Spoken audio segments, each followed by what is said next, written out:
cukup. Paris barangkali sudah menemukan ibarah atau hadis Ya, ya, ya, ya, ya. atau data dan referensi bisa disampaikan. Monggo, masih ada waktu Oke, buat oke, jenengan. Oke, ini hadis Anas bin Malik fi Sahih, dalam Sahih. Beliau mengatakan, maka nasakhsun ahabbu ilaihim, tidak ada seseorang yang lebih dicintai min Rasulillah sallallahu alaihi wasallam, melainkan Rasulullah sallallahu alaihi wasallam. Wa kanu idza ra'auhu lam yakumu. Mereka para sahabat ketika melihat Nabi lam yakumu, mereka tidak berdiri, lima ya'lamuna min karahiyatihi lidzalik, karena mengetahui bahwa Nabi membenci perbuatan tersebut. Jelas? Ya, kitabnya Koilnya siapa? Koilnya? kalau likaroyatihi itu nanti bukan hadis itu Ya, kan alasan bukan hadis ya. ya, maka harus kita cek itu apa itu kitabnya apa gitu, karena ini bukan likaroyati, ini bukan bagian dari hadis. Wah, ini Pak Aris ngarang hadis ini, Pak Aris ini. Berat nih. Monggo siapa yang mau nanggapi Pak Aris itu? Waduh, Pak Aris ngarang-ngarang ini, nambah-nambah ini. Monggo Ibu Jaki. Silakan Ibu Jaki. Siap. Monggo. Disimak ya. Tadi ada bahasa hulu. Pak Aris belum memberikan dobit hulu yang tidak diperbolehkan, itu hulu yang seperti apa? Kita sebutkan di sini. Kemudian nanti baginda Nabi itu pernah berdiri ketika menyambut Zaid bin Harithah. Ini juga ada hadisnya. Pertama begini, ya, saya bacakan bagaimana baginda Nabi itu menyambut Zaid bin Harithah dengan cara berdiri. Dalam kitab I'anatut Thalibin, jilid 4, Shahifah 294, dikatakan,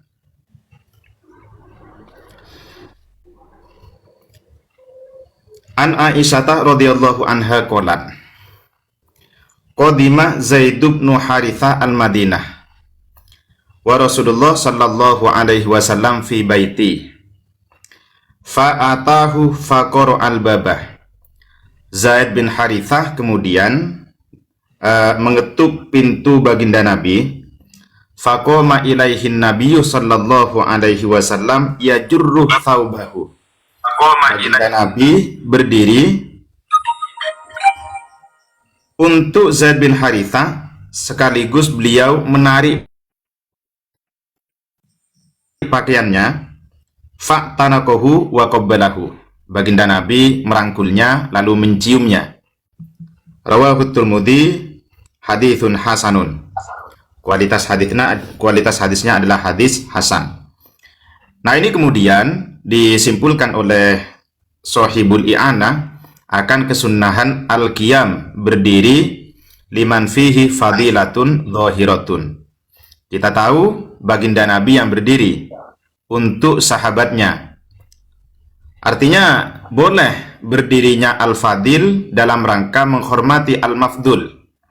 Orang yang kualitasnya lebih tinggi derajatnya menghormati orang yang derajatnya di bawahnya. Itu diperbolehkan asalkan dia itu memiliki fadilatun zahiratun min nahwi solahin au ilmin au wiladatin. Itu yang pertama. Kemudian yang kedua, saya kasih batasan terkait wulu. Ini biasanya teman-teman Wahabi itu sedikit-sedikit kan mengatakan wulu, itu wulu kan begitu ya. Tapi mereka itu tidak tahu batasan wulu itu seperti apa. Di dalam tafsir Ibnu Katsir dikatakan wulu yang tidak diperbolehkan itu ada dua. Pertama, sampai pada batas takdis, mensucikan atau mendudukkan seseorang sebagaimana Allah. Kemudian yang kedua, memaksumkan seseorang. Itu yang tidak diperbolehkan.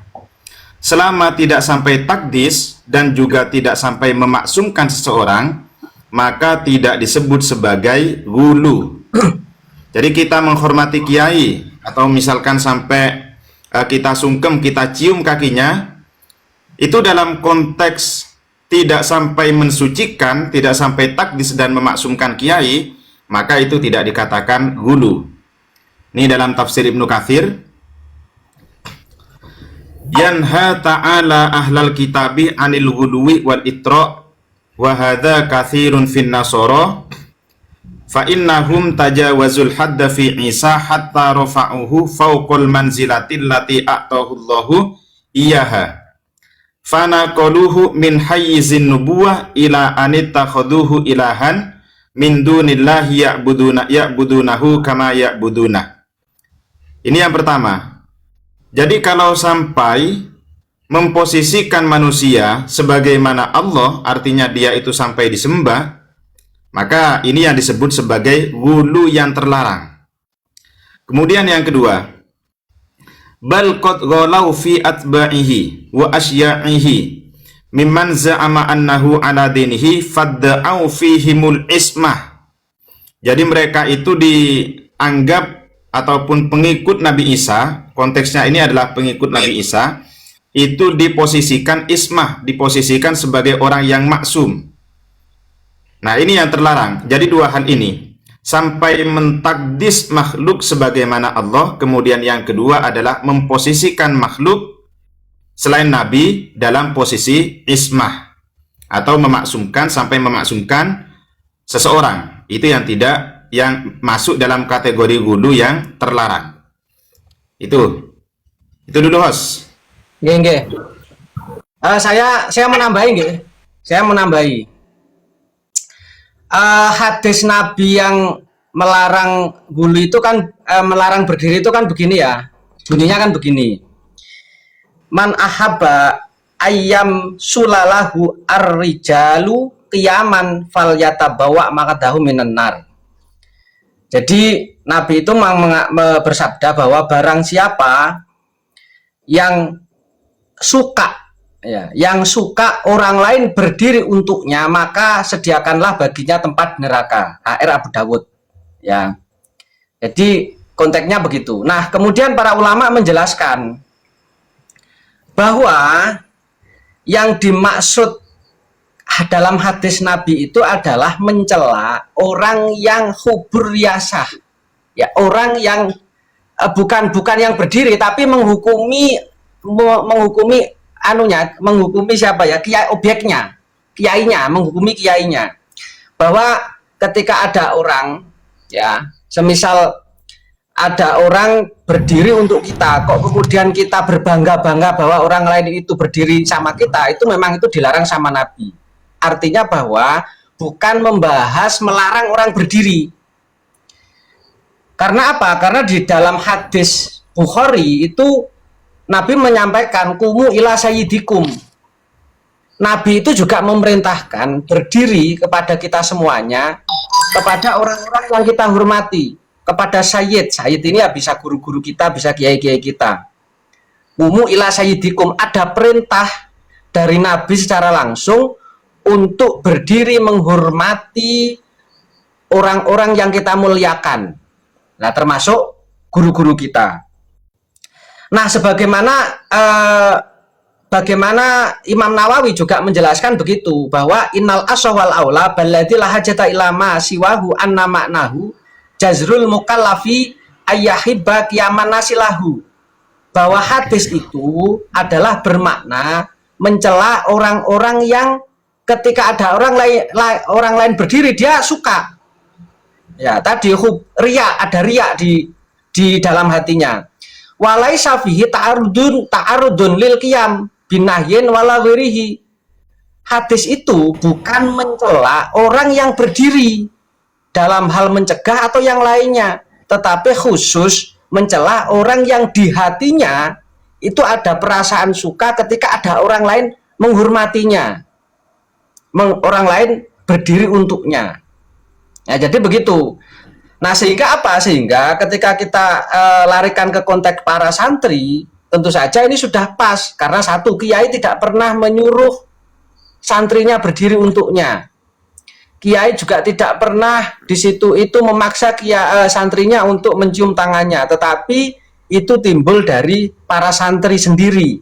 Sehingga kalau kita menghukumi bagaimana para santri berdiri untuk kiainya, tentu saja pakai hadis Bukhari dan Muslim ini, kumu ila sayyidikum. Kemudian juga tidak bertabrakan dengan hadis yang Nabi mengatakan melarang kita ini suka ketika ada orang lain berdiri sama kita. Jadi konteksnya sangat jelas ya di sini ya. Sama sekali tidak ada pembatasan, sama sekali tidak ada di situ itu pelarangan apabila dilakukan secara sering. Jadi konteksnya umum lah. Pokoknya berdiri untuk sayyid itu hukumnya sunnah dan diperintah oleh Nabi.